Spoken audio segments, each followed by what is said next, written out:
In this video, I'll be showing you how to make a PDF file on your laptop or PC. It's a very simple method, so if you find this video helpful, be sure to drop a like and subscribe. But anyways, getting into it, you might want to turn something into a PDF, whether it's images that you have or even just a separate document, and you might not know how to do it for free. So all you want to do is firstly open up your browser of choice, but I would recommend having up Google Chrome, just as I do right here. Then once you're logged in to your Google account, all you want to do is press these things right here, which it says Google Apps.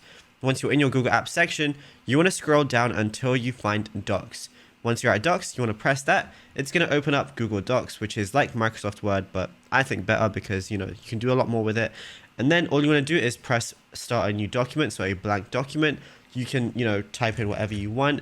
You could even insert images here and you can upload them from your computer, search from the web, or even add them from like Google Drive as well. Once you're happy with how your document looks, all you got to do is you can, change the file name if you want to, but you want to go over to File, then you want to go over to Download, and then you're going to see a lot of different options like Word, Open Document Format, Rich Text Format, but you want to click on PDF Document. Once you press that, it's going to download the document into your download folder, and it's going to be a PDF document. And like I said, you can add any images you want or really just anything you want into this. And PDFs are good because they aren't editable. So if you send it to someone, they can't change anything.